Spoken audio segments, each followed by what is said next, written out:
Mayambu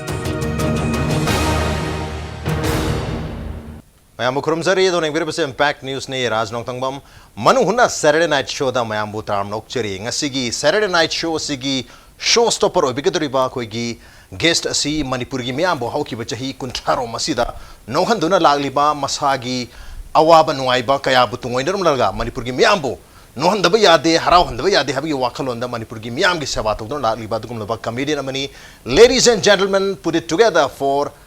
Oza Rangila. Oza Rangila, welcome to the show. Appreciate your joining. Thank you. Oza, Ozagi introduction. Nama matau tadre. Have tare Oza se khang daba angang dagi handi kanam dalitre. Adu Oza, Ozagi maram da kharagi hai na khangja bapa amati hai jab tare. Ahan ba question se Oza se karam imung da horoki bagi karam malaikai dagi horoki bagi kamai horoki gaya kitang tak pius. Pane hai jage. Aise nambol dagi ne. Airport line hai tare. Nambol dagi ni aduga aigi nambol awang lekai. Aigi address aduga aigi ima ani sui. Okay. Baba na ima ani thambirami. Ima ani sigi machani. Aduga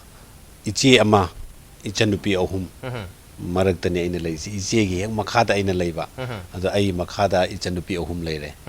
Adumana aise horai aduga ichi mayum pangre ichanupi loina mayum pangre isi yum pal. Okay. Ado Ozagi huzik Ozagi angang hai batare ichanupi kya? Ai ichanupa ani ni. Nupi yaudre. Nupa ngaktani amana graduation tame. Aduga amana handa class 9 ka doini. Ado moyani se maming se amana ahanduna aina February 1 da poena Febon kauba. Febon. Abbreviation lower ka. Ado mabona Vigyananta kauni na Vigyananta su kawi. Aduga ani subasina ani subicha sina ina ani subane second son na kawi. Second son. Ya no aje bija. Aduga Ozagi bio brief bio itu tak pire. Ozagi horok pagi wari hai tare. Koi laile su tambagi matam hai gadra. Oza se ahan bada dum koi comedy se degi dum horok hibajala laile su taminge matam degi comedy se lage na dum la hibajala. Natraga kari kari hedi comedy gilam se lak tringai se da koi theater natraga se no mai karam balam dadi oza Library kitang high view. Masigi lambi sida sat ka do bosina oi bazane adum khara dum ngaur ga lai habdi mi gi matau tam ba oiro kenoma mi ne hek kenom torok pada madu tam ga dogi hana ta hona ba anamain tor ga lai aduga tasengna ai gi keno se ai general line haijage general line hana ai general line se keno da Nambol higher secondary school sida ai kanoda metric se thare aduga PUC matam da PUC hai PUC sina Thamamari college da aduna Thamamari college da PUC tamba sida Thamamari college ina music secretary pure aduga PUC se hek loibuga graduation sina Nambol L Sanoi college da tore Sanoi college da wasida general secretary thau pujare ado general kano aduga general line gi kano sima ada tangkak sima loe. Okay. Ado uza okay Thamamari college ta minga uza se music ki secretary so evident ta pare union student union rom nongma. Ado haidi music ki lam se ta haidi music ki secretary wari se aina tasengna ko aina pamjar ko se isai se yam ngaugjare. Okay. Isai heba kala se yam ngaugjare aina isai tor pakan sida akoi ge oza nai ra ka tambadi nate. Aduga ai gi guardian sing na su akogi aina isai pamise angang se isai ka pamise na support to bigi kanu su matam da lai hite ado Thamamari kul ai high school life tagi isai competition se local isai competition state ki isai competition se lebang ning bagi regi di ira board ki kai gi adum patriotic song competition to buse atom ko chalaga lam na second to ga chalaga dum yaure subda tarak ta buse yaure regi di second tarakpa first tarakpa third tarakpa adum yaure adugi tangkaksi adumana lagoi fasina ai amutang di music secretary se ai amutang di ge na khallaga school college level sida ai kanada Thamamari college da ai second year ka dringai second year gi kano torpagi timing sai sidane board gi khaga langba horei se adagi ai se secretary lepe sida atam mayam sina Panda class ka tawda Panda ka thil sam sakpa asidi mayam sina ai nakta tum leito hona ba isai pam kamu sing sina ada ai colleague mayam dana nang bole to yar ꯕꯣꯠ ꯂꯦꯞꯄꯨ ꯍꯥꯏꯅ ꯇꯧꯔꯦ ꯅꯝꯗꯅ ꯃꯣꯏ ꯃꯌꯥꯝ ꯆꯪꯅ ꯆꯤꯡꯈꯠꯇꯅ ꯑꯩꯁꯤ ꯚꯣꯠꯁꯤ ꯂꯦꯞꯄꯒ ꯀꯥꯔꯦ ꯃ꯭ꯌꯨꯖꯤꯛ ꯁꯦꯀ꯭ꯔꯦꯇꯔꯤꯁꯦ ꯊꯝꯕꯥꯃꯅꯤ ꯀꯣꯂꯦꯖꯁꯤꯗ ꯑꯗꯩ ꯀꯥꯕꯗꯩꯗꯤ ꯑꯩꯅ ꯑꯁ ꯑꯩꯅ ꯄꯥꯝꯖꯕꯗꯣ ꯅꯤꯡꯕ ꯊꯨꯡꯉꯦꯅ ꯑꯩ ꯄ꯭ꯔꯤꯟꯁꯤꯄꯥꯜꯗ ꯉꯥꯡꯅꯔꯀꯥꯟꯗ ꯁ꯭ꯇꯨꯗꯦꯟ ꯌꯨꯅꯤꯌꯟꯒꯤ ꯑꯩꯈꯣꯏꯒꯤ ꯒꯣꯗꯥꯎꯟꯁꯦ ꯏꯟꯁꯇ꯭ꯔꯨꯃꯦꯟ ꯊꯝꯕ ꯒꯣꯗꯥꯎꯟꯁꯦ ꯃꯁꯤ ꯑꯣꯖꯥꯗꯒꯤ ꯄ꯭ꯔꯤꯟꯁꯤꯄꯥꯜꯗꯒꯤ ꯁꯣꯁꯤ ꯂꯧꯔꯒ ꯍꯥꯡꯗꯣꯛꯑꯀꯥꯟꯗ ꯃꯅꯨꯡꯗ ꯂꯩꯕ ꯏꯟꯁꯇ꯭ꯔꯨꯃꯦꯟꯁꯤꯡꯁꯦ ꯂꯣꯏꯅ ꯑꯩꯅ ꯆꯦꯛ ꯇꯧꯏ ꯌꯥꯗꯕ ꯀꯩꯀꯩ ꯂꯩ ꯑꯌꯥꯕꯅ ꯀꯩꯀꯩ ꯂꯩ ꯂꯣꯏꯅ ꯄꯨꯊꯣꯛꯑꯀꯥꯟꯗ ꯑꯩꯅ ꯆꯦꯛ ꯇꯧꯔꯒ ꯌꯥꯗꯕꯁꯤꯡꯁꯦ ꯂꯣꯏꯅ ꯁꯦꯝꯍꯜꯂꯦ ꯃꯗꯨꯒꯤ ꯃꯇꯦꯡꯅ ꯑꯩꯈꯣꯏꯒꯤ ꯀꯩꯅꯣꯗ ꯁ꯭ꯇꯦꯠꯀꯤ ꯑꯣꯏꯅ ꯑꯩꯈꯣꯏꯒꯤ ꯌꯨꯠ ꯐꯦꯁꯇꯤꯚꯦꯜ ꯍꯦꯛ ꯇꯧꯕꯗꯣ ꯃꯇꯝꯗꯨꯗ ꯀꯩꯅꯣꯗ ꯇꯥꯏ ꯅꯝꯕꯣꯜ ꯑꯦꯜ ꯁꯥꯅꯣꯏ ꯀꯣꯂꯦꯖꯇ ꯇꯥꯏ ꯃꯗꯨꯒꯤ ꯐꯦꯁꯇꯤꯚꯦꯜꯒ ꯌꯥꯎꯕꯒꯁꯤ ꯑꯩꯒꯤ ꯏꯟꯁꯇ꯭ꯔꯨꯃꯦꯟ ꯃꯌꯥꯝꯁꯤ ꯁ꯭ꯀꯨꯜꯒꯤ ꯀꯣꯂꯦꯖꯒꯤ ꯏꯟꯁꯇ꯭ꯔꯨꯃꯦꯟ ꯃꯌꯥꯝꯗꯨꯅ ꯐꯤꯠ ꯇꯧꯔꯀꯥꯟꯗ ꯑꯗꯨꯃꯥꯏꯅ ꯇꯧꯔꯒ ꯁꯦꯝꯃꯒ ꯊꯣꯛꯈꯤ ꯑꯣꯀꯦ ꯑꯗꯣ ꯑꯣꯖꯥ ꯍꯧꯖꯤꯛꯀꯤ ꯃ꯭ꯌꯨꯖꯤꯛꯀꯤ ꯁꯦꯀ꯭ꯔꯦꯇꯔꯤꯁꯨ ꯃꯥꯏ ꯄꯥꯛꯅ ꯍꯥꯏꯗꯤ ꯃꯥꯏ ꯄꯥꯛꯈ꯭ꯔꯦ ꯍꯥꯏꯇꯥꯔꯦ ꯀꯥꯕꯤꯔꯦ ꯁꯦꯀ꯭ꯔꯦꯇꯔꯤ ꯑꯣꯏꯔꯦ ꯑꯗꯨꯒ ꯉꯁꯥꯏ ꯚꯣꯠ ꯈꯣꯝꯕ ꯈꯣꯠꯄꯁꯦ ꯑꯣꯖꯥꯅꯁꯨ ꯉꯁꯥꯏ ꯇꯥꯛꯄꯤ ꯐꯥꯟ ꯊꯤꯟꯕ ꯈꯣꯠꯄ ꯍꯥꯏꯗꯤ ꯐꯥꯟꯒ ꯊꯤꯟꯗꯅ ꯏꯁꯩꯒ ꯁꯛꯑꯒ ꯚꯣꯠ ꯈꯣꯝꯕ ꯖꯥꯠꯂꯥ ꯑꯗꯨꯒ ꯏꯁꯩ ꯁꯛꯄꯁꯦ ꯑꯩꯈꯣꯏ ꯆꯨꯝꯅꯒꯤ ꯔꯣꯃꯥꯟꯇꯤꯛ ꯁꯣꯡ ꯄꯦꯇ꯭ꯔꯤꯌꯣꯇꯤꯛ ꯁꯣꯡꯕꯨꯗꯨ ꯑꯣꯖꯥꯅ ꯈꯔ ꯁꯛꯑꯦꯅ ꯇꯥꯛꯄꯤꯔꯦ ꯑꯗꯨꯕꯨ ꯑꯩꯈꯣꯏꯒꯤ ꯅꯍꯥꯁꯤꯡ ꯑꯩꯈꯣꯏꯒꯤ ꯀꯣꯂꯦꯖꯀꯤ ꯃꯍꯩꯔꯣꯏꯁꯤꯡꯁꯤ ꯑꯦꯇ꯭ꯔꯦꯛ ꯇꯧꯒꯦ ꯍꯥꯏꯇꯥꯔꯒꯗꯤ ꯑꯣꯖꯥ ꯀꯔꯝꯕ ꯏꯁꯩꯒ ꯁꯛꯑꯒ ꯃꯌꯥꯝ ꯚꯣꯠ ꯈꯣꯝꯕ ꯈꯣꯠꯄꯗꯤ ꯇꯧꯕꯤ ꯑꯣꯖꯥ ꯚꯣꯠ ꯈꯣꯝꯕꯁꯤꯗ ꯑꯩꯈꯣꯏꯒꯤ ꯍꯧꯖꯤꯛꯇꯤ ꯌꯥꯈꯤꯗ꯭ꯔꯦ ꯑꯩꯈꯣꯏꯒꯤ ꯂꯩꯕꯥꯛꯀꯤ ꯑꯊꯤꯡꯕ ꯑꯣꯏꯅ ꯂꯩꯈ꯭ꯔꯕꯅꯤꯅ ꯃꯇꯝꯗꯨꯗ ꯀꯌꯥꯃꯠꯁꯦ ꯀꯌꯥꯃꯠꯇꯛ ओके हिंदी की सही सागा हिंदी की सही कनोना आमिर खान पापा कहते हैं मेरा नाम करेगा तो इसे से मतम दी याम कन्ना हिट ओइबो मदुगी इसे से फान आइना मुसाबा अमसि संगला फान थिलकने अमसि संगला फान थिलकने अरमाय तौर सुम लाया इंस्ट्रूमेंट से आइना सेम पुथोरप ओजादा आई सेम केना पुथोरप से पुथोरकान इंस्ट्रूमेंट से सेम कानसिदा आइना मसि यमदा पुसलगा आई अमतंगदी आइना खोंनिंग चांग से अमत खोंगेना आइना हारमोनियम से सेमहलकान यमदा पुसलकान फामुंग सिदा पुखलकान सिदा हारमोनियम से इसे सागा हारमोनियम से मतुंग इल्लगा सुम खोंबा अरेदी सारेगा मसे ओजा नाइना तमंगत्रकसु मागी सा अरेदी कनोसिंग अदुम लावरगा सुम तंबा हारमोनियम की खोंजेंसिगा आई खोंजेंसिगा चाना ब्राइस सुम तंबा अरे अखोगी आई याम लाइबक फाबमना आई अंकल अमा अखोगी इसेगी ओजा अमखक लेरमी मासु मागी प्रोफेशन दी कनोने ओजाने अदुगा हाई स्कूल की ओजाने मासु इसे तौरपा नंबोलदा खोंथांग सैसक लोब नम लई अदुगी मोगी इसे रिहर्सल तौबगी पोतुदगी आइना खरा तारगा येंगा खरा खंगौबदुना हारमोनियम से पारगा आइना फामुंग सिदा औरायबसी अहन ननि सम आइस तौनु काबोते नोई कका होइना तौबदा ओइदना तोखरब पोतु नंग नौजी लावर कैकांदना अदु सब नोट तौ चलो ayo kaina akhoi an ngange note sankriton se ari de akhoi lai kai de note sankriton gi oja ko lai adu da challaga bori dina phaijom ko lai dina moja phri ka lai dina ai je kwa ma ta ko taw dina baba dina pur ka mai da khoram mandana ka tawri adi pungning na di pam nata banina madu gi ona taina bada ai se chatre oja dui manakta ari chatna matami se baba lai dring de lao dina ari sum practice तौबा इसाई थना सुम पामजबदुना होनाजबदुना अरमाइन तोरगा अरेदी college की freshers meet का थोलपदा आइना टिंग थोकना पंगल लेना और सकपंगमे ओदा तो हिंदी तुम सपी खिब्रा मणिपुरी सकी मतम जे हिंदी सकी मणिपुरी सो सकी मतलब हिंदी याम पॉपुलर होइबने अदना कनो से बी कुंजबे शर्मा मोइसु याम कन्ना फौगलक मतमने अरा मासु इसाई दु जमान न छै अरा माना सकपगा आइना सकपगा अनि से आत आइमोन योम बलै परेंग अनि पैसा इमानब कॉलेज फ्रेंड म्याम सिना आइमोन तोरपु से आइ होजि फावबदा नम्बर ना कनो वनाम गी थमामनि कॉलेज दा आइबु नुंसिबिदुना अखोइ इलेक्शन दा आइबु थागत पिरखिबा इमानब सिंदो आइ होजि फावबा आइ काउते आइ मोइबो सकिमतिक थैंक्स तवे ओके अदुगी लाइफ टाइम इवेंट तुना ngasi ozagi workliba career se yam chawba yes direction ma piki bai ta plus अदगी पीयूसी लोरकांदा नंबोल एल सानोय कॉलेज दा मु ग्रेजुएशन तव मतम सिदा आई पोल साइंस दा ग्रेजुएशन ने अदुगा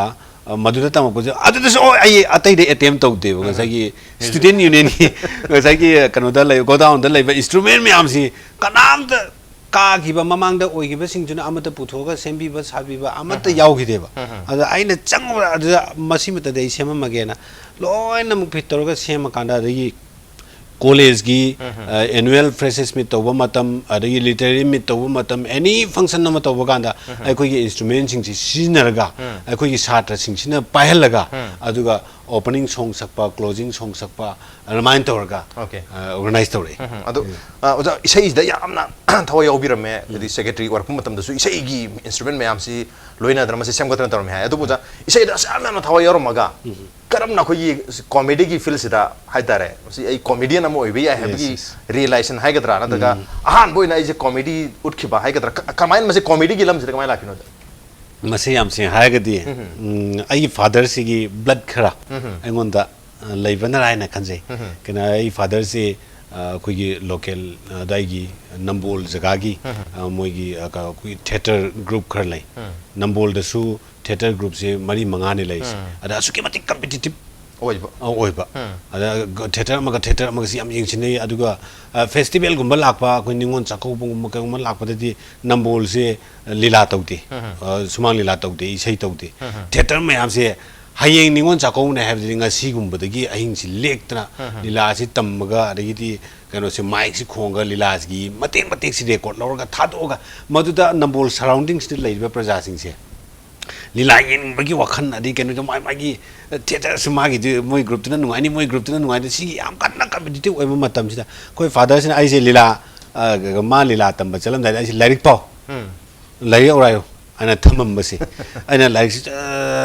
yeng tho kanda ngasai lyric ti mang da hang do ga pa badi man ba aduga nakong brain sina koi father na lila tami badugi whole aduda ai si brain si leire are de masi karma tanjara nan tho ga chen si ge na iman si lai pa si sangi are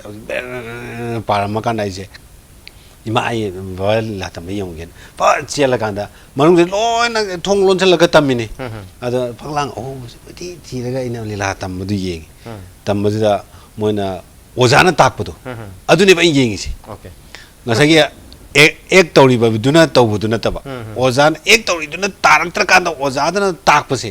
masida yam ngai jabi mo hi ba ada asmadu lon yeng buda kaka makak moigi akoigi theater gi kara sap tong na ba mi hai tare ka mateng pangba secretary kana moi leiba organization ri yaur ga leiba kamu jing sum chathuk jasin tawda ina pakta yeng du yeng si ozai thandani ko ai thandani ningtham dagi matam su ka kra yori tawe de yeng leiba du da ma ai si ai ni si khang ba dagi la changwa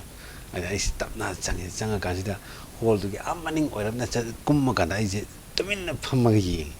yeng lila tambas loidore hai kanduda thongna rakadore hai kanduda ai halaga yum da au kaim tawda saraga yum dam change ramain torga karo si chu pamak ba ari babana ngasagi isai da support to birakida ba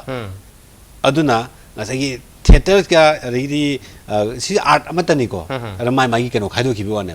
isai si chu ari lila si chu art amatani adu mai magi kano si khaido ki biwane aduna masigi posi chonda angle se chonda lakhre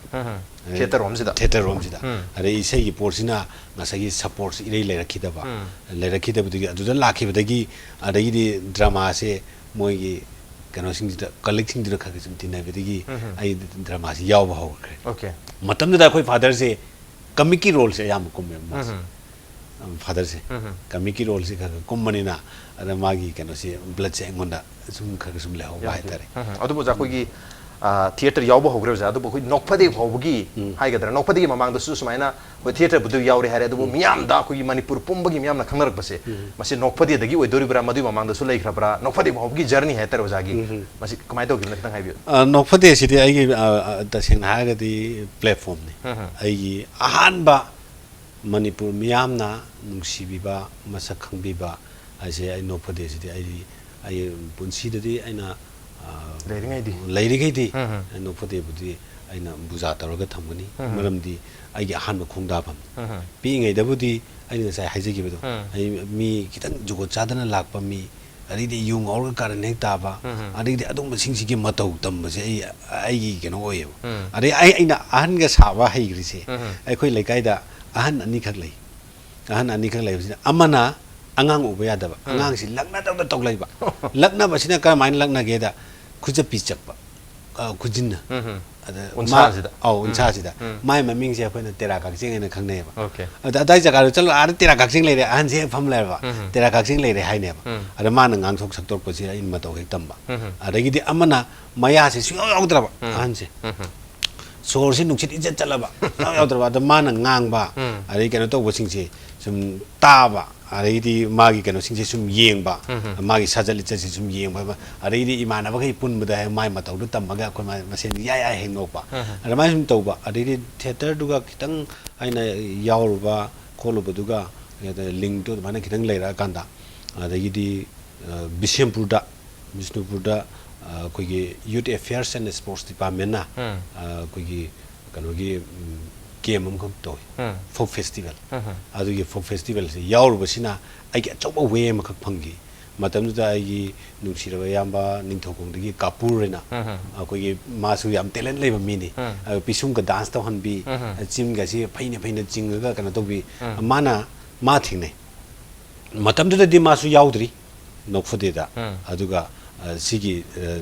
art ki line si yam kanna ma samna ba sunatri adugi mathang next aduda aigi talent khara ma ugre individual show pi bada talent khara ma na ugi badudagi Mr. Contest ka thokda ina ga first time matam da ari di ahan ga sarga tawba monologue ka tawba adu magi kanu si mana khara ugiba ari plus sahi khara lerga mu ningthowongi mangongami college da oziki chap manaba same game amung tawe folk festival se okay Youth Affairs and Sports Department silla yaski adu dani Joseph ka aiga thingnaris live step se adu gi Youth Affairs and Sports Department su Joseph ka ekoi ni chingkhalakpada achauba kano lei okay role ma hai role ma aduna adu competition oidini ko oja Joseph ko thengna du se oja ahan badadi yamna chinghai nei se masu host ni ningthokonggi okay aduga aisu nambongi team mani team je ai khoi ani se sum performance sum pinaba kanda oja sing sina game si kano toriba organize toriba oja sing babani se amtang pahalati babani se amtang pahalati sim hara ko degi makoi ni se competition to be mota makoi ni wina pahalati na anmain torok padagi moi game de yauriba camper sing sina inchil la kanda ai khoi ani se wari phaibok to hole okay wari phaibok to honba jida ma ga ga si phamina raga wari dina amuk asai gi atopa lamphai gi wari amda oidra ai khoni ji kaim da preparation to banate khodak ta kauthore kauthora kana nabani program pi de ade na hayu de khoi ni se kana jida stage matha ka kalaga wari phaibok ji to bune mana like harakba aina art du hanba jida game dugi ladiba situation game dugi haurak padagi na oireiba hoji phaugi mayam se wari oina mana ahan sarga ko gi wari lai ki tai to dire pada ta mayam se yam nungai ki bai tare armain torga khoi ni si khangna rakhi adagi tamo kapurna hoji gi ningthapu gi tamo kapursna ko gi kwagathel gi oja amazing magi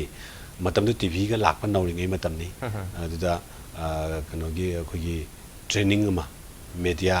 gi training ama tawgi hotel excellence da aduda tamo Reni Kumar si yauba okay tamo Kapur si yauba are sum mathang tamo pula pundu ne mayam se ko za Reni Kumar si na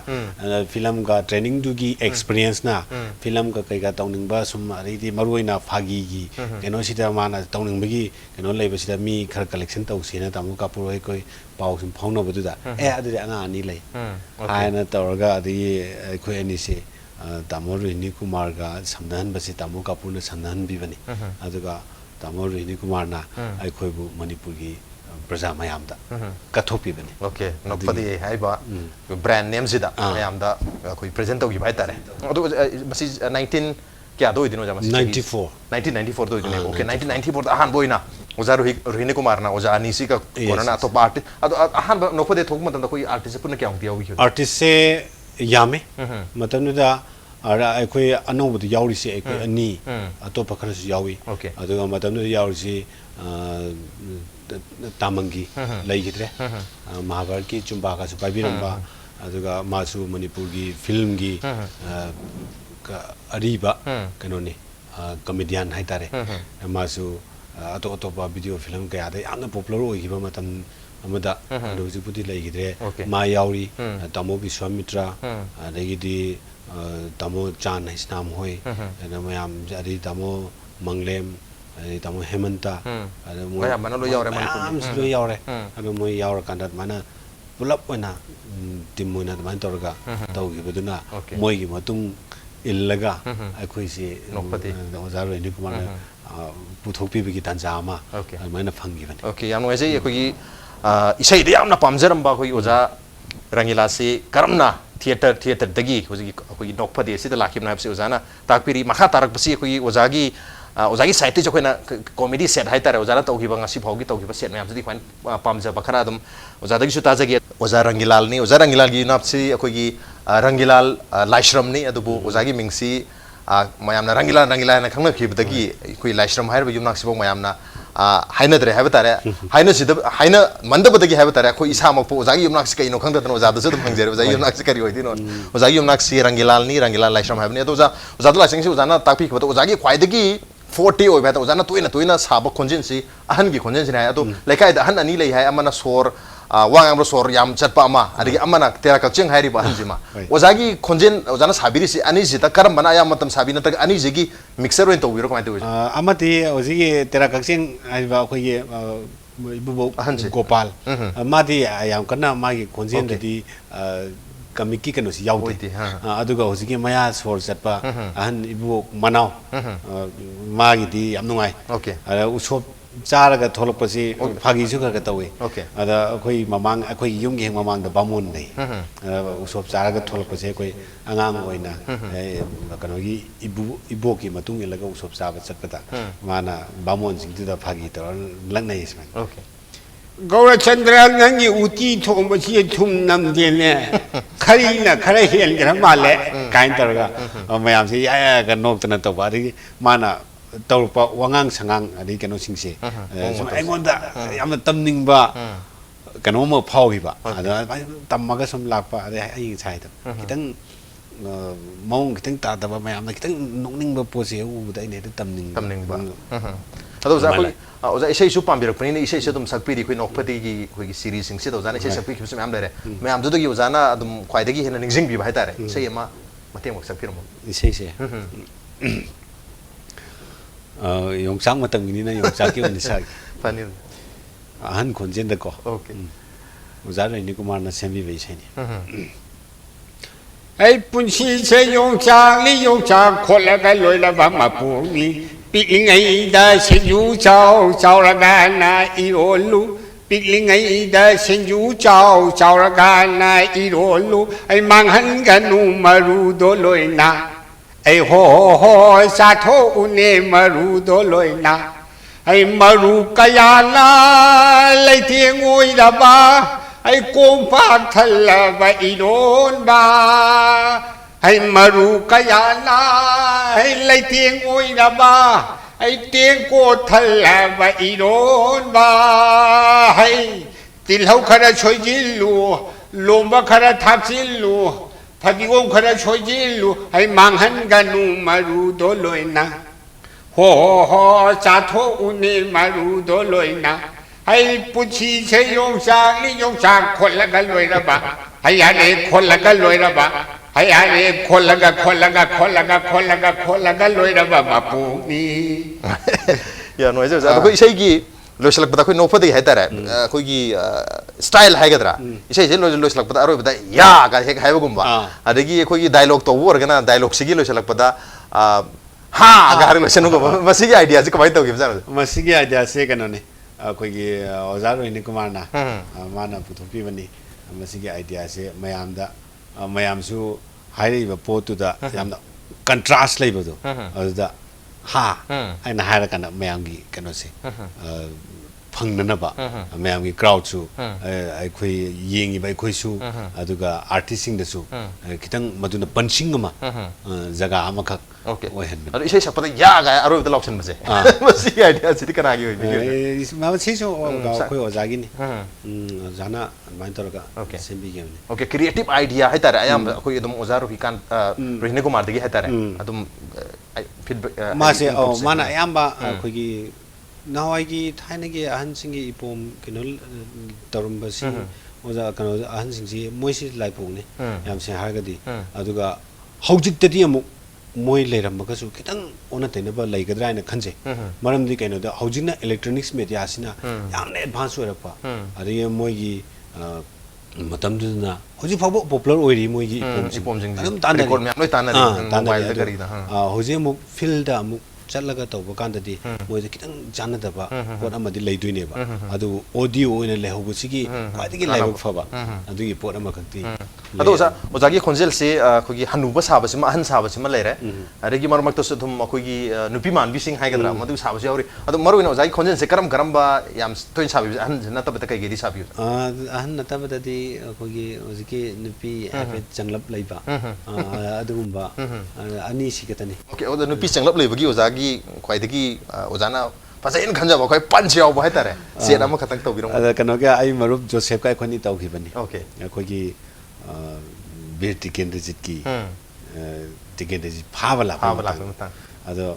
ꯑꯩ ꯃꯔꯨꯞ ꯖꯣꯁꯦꯐꯅ ꯑꯩꯈꯣꯏꯒꯤ ꯀꯩꯅꯣ ꯃꯥꯅ ꯇꯧꯕꯁꯤꯅ ꯕꯤꯔ ꯇꯤꯀꯦꯟꯗ꯭ꯔꯖꯤꯠꯀꯤ ꯁꯥꯈ꯭ꯔꯦ ꯑꯩꯅ ꯑꯀꯟ ꯑꯊꯧ ꯑꯩꯈꯣꯏ ꯚꯤꯝꯅ ꯃꯍꯥꯚꯥꯔꯠꯀꯤ ꯚꯤꯝꯁꯤꯅ ꯀꯩꯅꯣ ꯁꯥꯔꯝꯃꯒꯗꯤ ꯑꯩꯅ ꯑꯗꯨꯃꯥꯏꯅ ꯇꯧꯈꯤꯕꯅꯤ साहेब किहल्लगा चकदबा टिकेंद्रजी नते पो टिकेंद्रजी की बोडी सारक मतमदने अकी बगी सरुता हापमद्रे हो हिंचाबाव बिलावबाव ꯑꯗꯨ ꯇꯧꯒ ꯑꯣꯀꯦ ꯑꯗꯣ ꯑꯣꯖꯥ ꯑꯩꯈꯣꯏꯒꯤ ꯀꯣꯃꯦꯗꯤ ꯍꯥꯏꯇꯥꯔꯦ ꯀꯣꯃꯦꯗꯤ ꯇꯧꯕꯁꯦ ꯁꯝꯇꯥꯏꯝꯁ ꯑꯩꯈꯣꯏꯅꯗꯤ ꯌꯥꯝꯅ ꯀꯩ ꯍꯥꯏꯇꯥꯔꯦ ꯅꯣꯍꯟꯅꯕꯒꯤ ꯋꯥꯈꯜꯂꯣꯟꯗ ꯌꯥꯝ ꯐꯖꯅꯗꯤ ꯄꯤꯈ꯭ꯔꯒ ꯑꯩꯈꯣꯏꯒꯤ ꯇꯥꯔꯤꯕꯁꯤꯡꯗꯨꯅ ꯑꯩꯈꯣꯏꯒꯤ ꯅꯦꯁꯅꯦल ꯍꯤꯔꯣꯅꯤ ꯈꯪꯗꯦ ꯅꯠꯇ꯭ꯔꯒ ꯑꯩꯈꯣꯏꯒꯤ ꯁꯦꯟꯇꯤꯃꯦꯟꯠꯅꯤ ꯈꯪꯗꯦ ꯃꯁꯤ ꯁꯣꯏꯅ ꯑꯩꯈꯣꯏꯒꯤ ꯀꯝꯃ꯭ꯌꯨꯅꯤꯇꯤ ꯑꯃ ꯐꯣꯔ ꯑꯦꯛꯖꯥꯝꯄꯜ ꯑꯩꯈꯣꯏꯒꯤ ꯃꯨꯁꯂꯤꯝ ꯀꯝꯃ꯭ꯌꯨꯅꯤꯇꯤꯒꯤ ꯅꯠꯇ꯭ꯔꯒ ꯇ꯭ꯔꯥꯏꯕꯦꯜ ꯀꯝꯃ꯭ꯌꯨꯅꯤꯇꯤꯒꯤ ꯑꯩꯈꯣꯏꯅ ꯍꯦꯛ ꯃꯈꯣꯟ ꯁꯥꯔ ꯇꯧꯕ ꯃꯇꯝꯗ ꯑꯃꯔꯣꯝꯗ ꯑꯩꯈꯣꯏꯗꯤ ꯅꯣꯍꯟꯅꯕꯒꯤꯗꯃꯛꯇ ꯍꯥꯏꯕꯅꯤ ꯃꯣꯏꯕꯨ ꯍꯟꯊꯅ ꯈꯟꯕꯒꯤ ꯀꯩꯁꯨ ꯅꯠꯇꯦ ꯑꯗꯨꯕꯨ ꯅꯨꯡꯉꯥꯏꯇꯕ ꯐꯣꯡꯅꯕꯁꯨ ꯑꯗꯨꯝ ꯌꯥꯎꯗꯕ ꯅꯠꯇꯦ ꯈꯔ ꯌꯥꯎꯅꯩ ꯑꯗꯨꯝꯕꯒꯤ ꯀꯣꯃꯦꯟ ꯐꯤꯗꯕꯦꯛ ꯅꯨꯡꯉꯥꯏꯇꯕ ꯑꯣꯖꯥꯗꯒ ꯄ꯭ꯔꯣꯇꯦꯁ ꯇꯧꯔꯛꯄ ꯂꯩꯈꯤꯕ꯭ꯔꯥ ꯀꯃꯥꯏꯅ ꯇꯧꯋꯤ ꯑꯣꯖꯥ ꯑꯗꯨ ꯑꯩꯈꯣꯏ ꯇꯤꯝꯗꯗꯤ ꯈꯤꯇꯪꯗꯤ ꯂꯩꯈꯤ ꯇꯤꯝꯗꯗꯤ ꯑꯩꯈꯣꯏ ꯏꯟꯗꯤꯕꯤꯖꯨꯋꯦꯜ ꯑꯣꯏꯅꯗꯤ ꯂꯥꯛꯈꯤꯗ꯭ꯔꯦ ꯏꯟꯗꯤꯕꯤꯖꯨꯋꯦꯜ ꯑꯣꯏꯅꯗꯤ ꯂꯥꯛꯈꯤꯗ꯭ꯔꯦ ꯇꯤꯝꯒꯤ ꯑꯣꯏꯅ ꯑꯩꯈꯣꯏꯒꯤ ꯅꯨꯡꯁꯤ ꯐꯥꯒꯤ ꯁꯤꯗꯩꯗ ꯑꯩꯈꯣꯏꯒꯤ ꯃꯨꯁꯂꯤꯝꯒꯤ ꯏꯆꯤꯜ ꯏꯅꯥꯎꯁꯤꯡꯒꯤ ꯃꯥꯏꯀꯩꯗꯒꯤꯀꯣ ꯈꯤꯇꯪ ꯀꯝꯄ꯭ꯂꯦꯟ ꯈꯤꯇꯪ ꯂꯩꯈꯤ ꯑꯗꯨꯕꯨ ꯑꯩꯈꯣꯏꯅ ꯑꯃꯨꯛ ꯑꯣꯖꯥ ꯅꯣꯏꯅꯤ ꯀꯨꯃꯥꯔꯗꯁꯨ ꯁꯦꯡꯗꯣꯛꯈ꯭ꯔꯦ ꯑꯗ ꯑꯩꯈꯣꯏꯅꯁꯨ ꯍꯥꯏꯖꯈ꯭ꯔꯦ ꯑꯇꯩ ꯁꯨꯃꯥꯡ ꯂꯤꯂꯥꯗ ꯀꯩꯗ ꯃꯨꯁꯂꯤꯝ ꯁꯥꯗꯅ ꯑꯗꯩꯗꯤ ꯑꯦꯛ ꯇꯧꯕ ꯃꯌꯥꯝ ꯑꯃ ꯌꯥꯎꯏ ꯑꯗ ꯀꯩꯁꯨ ꯊꯣꯏꯗꯣꯛꯄ ꯀꯝꯄ꯭ꯂꯦꯟ ꯂꯩꯕꯒꯤ ꯇꯥꯖꯗꯦ ꯑꯗꯨꯒ ꯅꯣꯛꯐꯗꯦꯗꯗꯤ ꯉꯁꯥꯏꯒꯤ ꯐꯥꯒꯤ ꯑꯣꯏꯅ ꯂꯥꯛꯄꯅꯤꯅ ꯐꯥꯒꯤ ꯀꯔꯦꯝꯅꯕꯒꯤ ꯄꯣꯠꯇ ꯁꯦꯟꯁꯇꯣ ꯑꯗꯣꯝꯗ ꯆꯠꯈꯤꯕ ꯍꯥꯏꯇꯥꯔꯦ ꯑꯗꯣ ꯑꯩꯈꯣꯏꯅ ꯄꯤꯅꯤꯡꯉꯤꯗꯤ ꯃꯦꯁꯦꯖꯅꯤ ꯑꯗꯩꯗꯤ ꯃꯌꯥꯝꯗ ꯉꯥꯏꯍꯥꯛꯇꯪ ꯏꯟꯇꯔꯇꯦꯟ ꯇꯧꯍꯟꯕꯅꯤ ꯑꯗꯨꯒ ꯄ꯭ꯂꯁ ꯃꯦꯁꯦꯖꯇꯨ ꯌꯥꯎꯔꯒ ꯑꯗꯨꯒ ꯃꯣꯏꯒꯤ ꯃꯥꯏꯅꯣꯔꯤꯇꯤꯕꯨ ꯑꯗꯩꯗꯤ ꯃꯣꯏꯒꯤ ꯖꯥꯇꯤꯕꯨ ꯑꯩꯈꯣꯏꯅ ꯍꯟꯊꯅ ꯑꯣꯖꯥ ꯔꯣꯍꯤꯅꯤ ꯀꯨꯃꯥꯔꯒꯤ ꯌꯥꯝ ꯐꯖꯕ ꯑꯃꯅ ꯑꯩꯈꯣꯏꯗꯤ ꯃꯥꯒꯤ ꯀꯦꯁꯦꯠꯇ ꯐꯣꯡꯕꯗ ꯑꯗꯩꯗꯤ ꯑꯍꯥꯟꯕꯗ ꯑꯩꯈꯣꯏ ꯀꯅꯥꯒꯨꯝꯕ ꯃꯤ ꯑꯃꯕꯨ ꯑꯄꯥꯅꯅ ꯑꯩꯈꯣꯏꯅ ꯆꯩꯕ ꯉꯥꯡꯕ ꯊꯑꯣꯏꯗꯕ ꯙꯔꯃ ꯑꯃꯕꯨ ꯖꯥꯠ ꯑꯃꯕꯨ ꯑꯗꯨꯝꯕ ꯑꯃꯠꯇ ꯂꯩꯖꯗꯦ ꯆꯨꯝꯅ ꯐꯥꯒꯤꯅꯤ ꯃꯌꯥꯝ ꯅꯣꯛꯅꯅꯕꯅꯤ ꯍꯥꯏꯕ ꯗꯤꯁꯀ꯭ꯂꯦꯃꯔ ꯍꯧꯔꯛꯄꯗ ꯂꯥꯎꯊꯣꯛꯄꯁꯦ ꯃꯁꯤꯗꯤ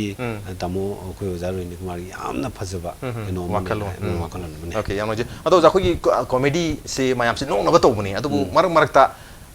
ꯑꯅꯧꯕ ꯀꯣꯃꯦꯗꯤ ꯂꯩꯇꯕ ꯍꯥꯏꯒꯗ꯭ꯔꯥ ꯅꯠꯇ꯭ꯔꯒ ꯇꯣꯏꯅ ꯁꯨꯝ ꯇꯧꯔꯨꯕꯒꯤ ꯍꯥꯏꯒꯗ꯭ꯔꯥ ꯑꯩꯈꯣꯏ ꯅꯣꯛꯀꯟꯕꯗꯨꯅ ꯇꯣꯏꯅ ꯍꯦꯛꯁꯨ ꯇꯧꯕ ꯍꯥꯏꯇꯥꯔꯦ ꯑꯗꯨꯗ ꯅꯣꯛꯀꯅꯤ ꯈꯜꯂꯨꯔꯒ ꯅꯣꯛꯇꯕꯒꯁꯨ ꯍꯦꯛ ꯌꯥꯎꯕ ꯖꯥꯠꯂꯥ ꯀꯣꯃꯦꯗꯤ ꯐꯦꯜ ꯑꯣꯏꯕꯒꯁꯨ ꯌꯥꯎꯕ꯭ꯔꯥ ꯀꯔꯤ ꯊꯦꯡꯅꯕꯤ ꯌꯥꯎꯏ ꯀꯩꯅꯣꯝꯃ ꯀꯥꯟꯗ ꯌꯥꯎꯏ ꯑꯗꯨꯕꯨ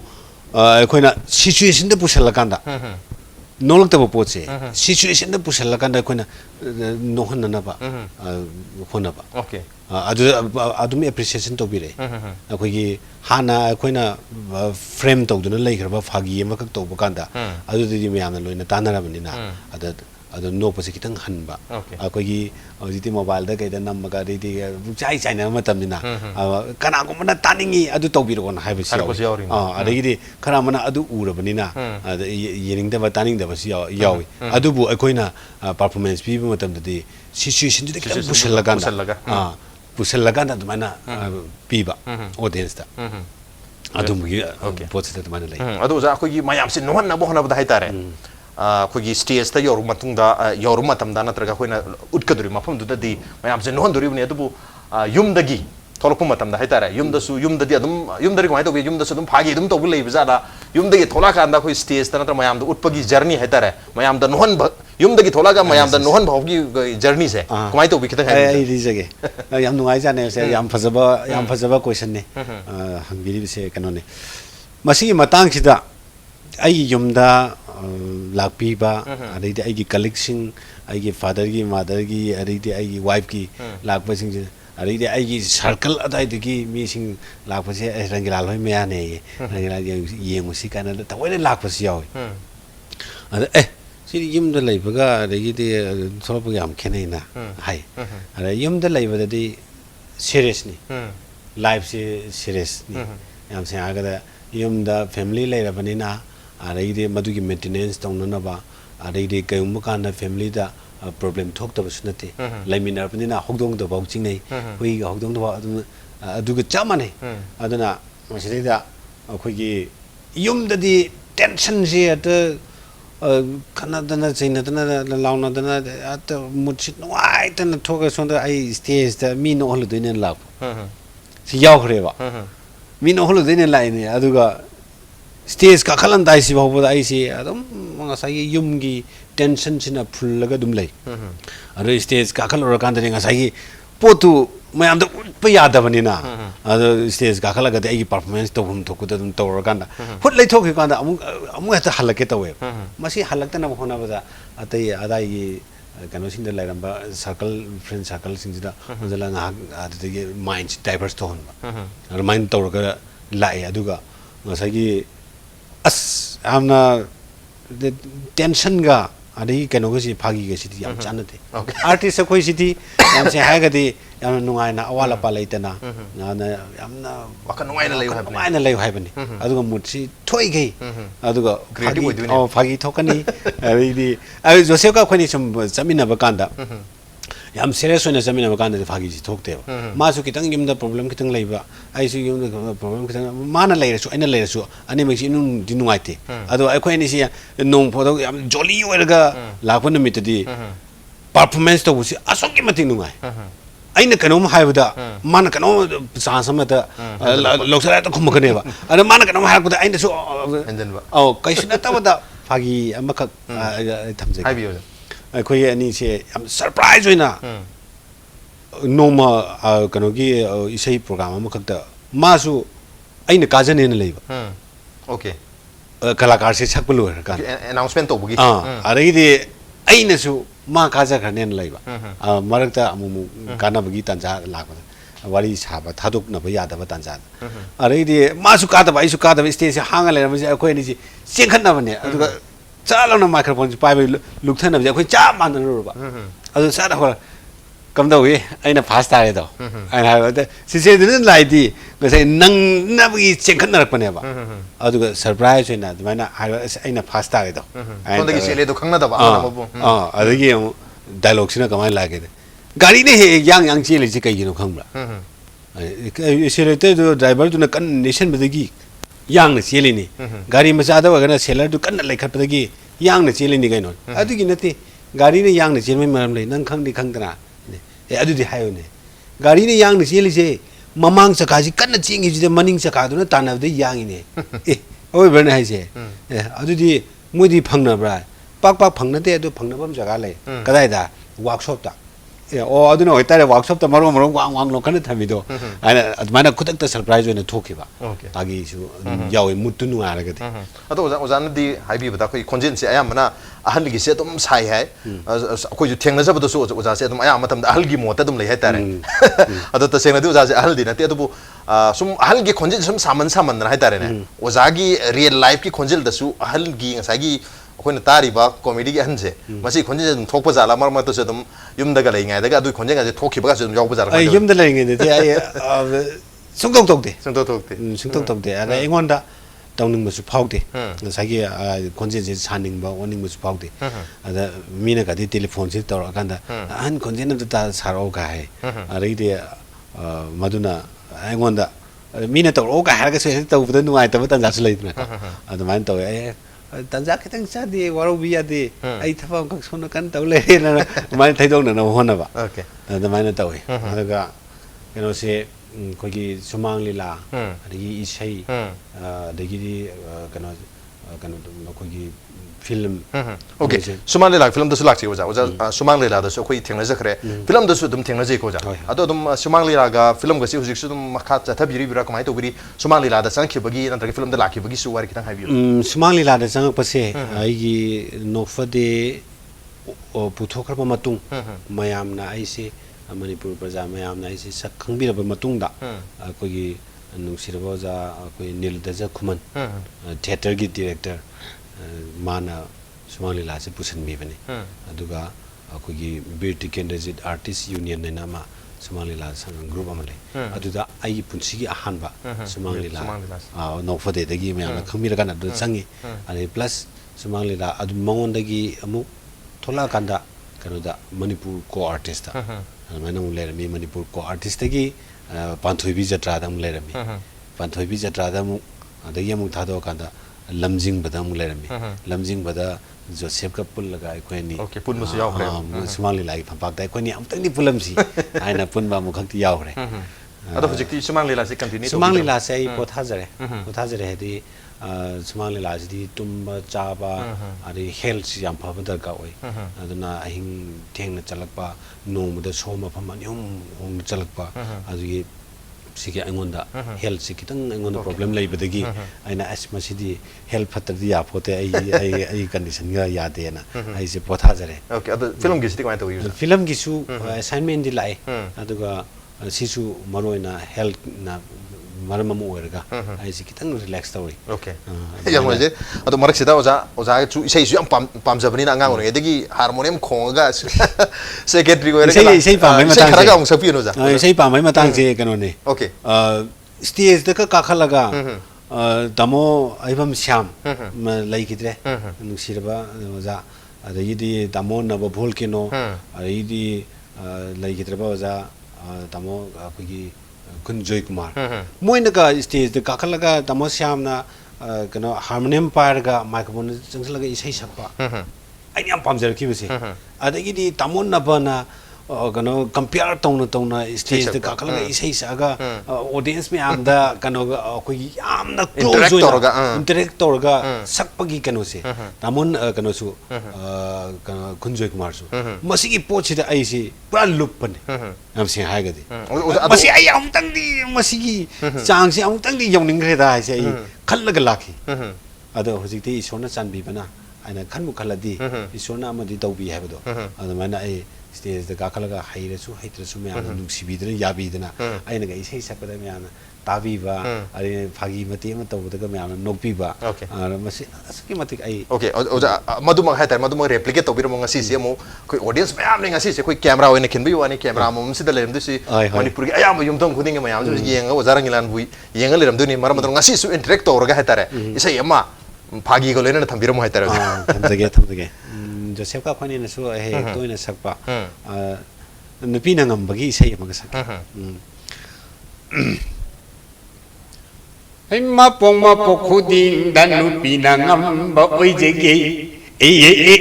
ma po khuding dan nupi gi se ba phang jege cha su ai na thong jege pi su ai na su jege ai ko le kwai rom su chen jege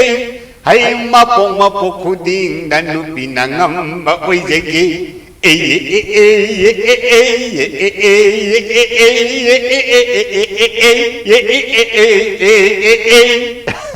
Hey ma po khuding da ma po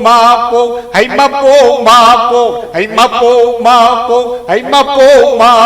hey ma po khuding da nupi na ngamba hey nupi na ngamba oi jege oja sigi sumbai sei hai tar ne ko sumbai gi sei jan ngasai pabung na di ya gi di hai ba ku gi na Sankrita tamba chalu hai bado class amani yobi khibra adugi kana ba dum khara phangeng khambi bagre class di yaw khidre mase koi gi kayum kan da ko koi gi radio di su adum radio so ozani radio so ozani am se ha gati radio da ta ba khongjom par ba adagi di kano gumba kulang isai gumba ko ada ide jo note gumba se ada si mase ada mi gi thok wa thok pung ta chatlaga su ada ide ahan sing da gangang ba ada aine aise ko gi mera tha sida ko gi mangalarati haubaina akoi yum yeng mamang di bamo leiramina mangalarati haubaina he hauramni ada ahing da hogalaga adugi isei saktoini ada ye lai bal buk to cha da ne ada isei sakpasi matung ilaga du yaw ada ai mata sa hogalaga ada main toraga yaw dugi adugi isei gi keno khara phangba aduga au ada no phodi gi nungsi bandhopna no phodi gi tongan ma phulum nungsi bandhop sida akoi gi jaro ni kumarna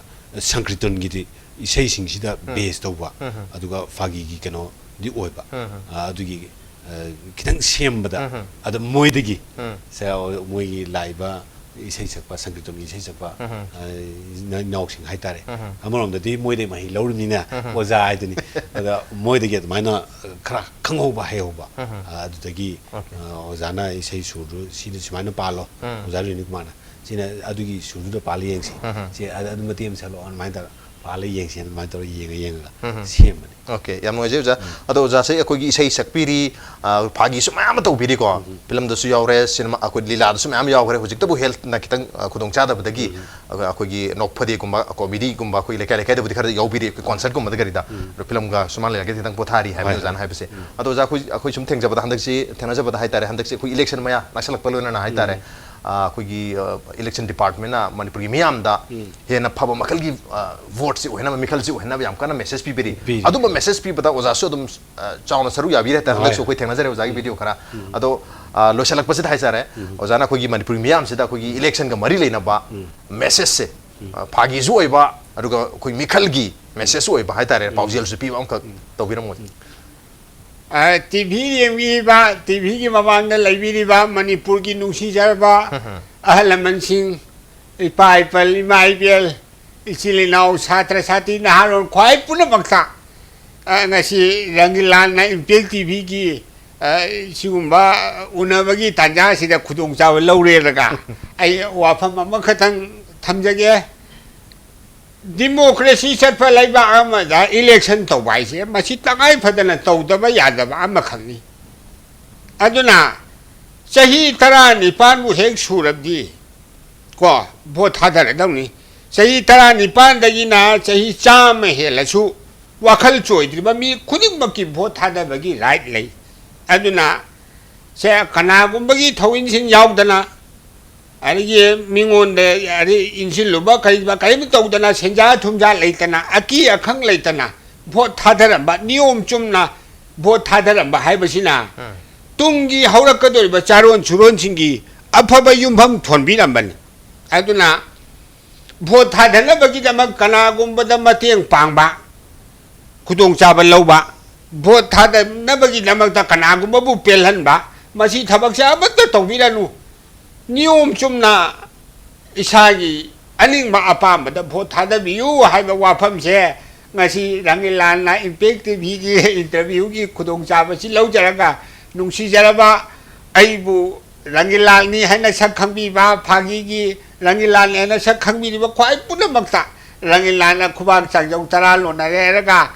ai khoi leibak se amung teng di ingba tappa yamna shanti leiba ma oihandana ai khoi punamak se nungsi chanana amung teng leimina si haiba wafam se rangilan na ahan khonjel na mayam dagi bikhani jari anu ngai se zari yang phajaba mikhal gi पाउजेलम सु पीपीरी अदुगा खुगी फागी की खोंजेल HYBE तारे मसिने हेना मियाम दा message योरमनी हाइबगी थाजबन लोना ngasi खुगी Manung Hutna gi Saturday night की थरमसी Matang solution जरगे अदुगा ओजाबु अरोइब दा हाइजनिंग बसी खोइना ओजा कौजो मतम ओजान हेक लाकु मतम तंग सा हाइबी खिबा आईडी अवार्ड केमता फंगबसु नते ngasi कौबिरेजु कइनो ओजा यामना खुगी कै हाइतारे ऑनेस्ट ओइबा हम्बल ओइबा दुंबा खुगी वहाई द ताजो मतम दा खोय याम हाइदी पेंजै हाइतारे ओजासी ओजाना award ngasi mangarang rang ma phangdaba targasu oza isamakse khoidi award amani haina khanjabani paramaduna ngasi gi Manung Hutna Saturday night ki thomse da ozabu khoi kaujabani ozabu amuga hana tha phangdok cheri aroi basida ozana ngasi lengbir pasigi damakta khoi gi impact news ki Manung Hutna Saturday night show sigi khoi gi gift sponsor oibiri ba ligla gi makai dagi gift hamper masa asim tang ozada khudol tam jage thank you oza yamna mamal yamaba खुदोनेना खंजई Yang ngajar oza bu amuk khana thak jok chari appreciate you joining. Thank you Masini ngasigi Manung Hutna Saturday night show gi thoram ngasigi edition se karam tobi bagi khoi khan birk payagani ko email id di impacttvnews@gmail.com natraga khoi gi Facebook page www.facebook.com/impacttvmanipur da join tobiraga comment amadi feedback tha birk payagani. Well, ladies and gentlemen, thank you so much for joining us from the other side of the screen. Until next time, this is Nongthombam signing off. Kurumjari.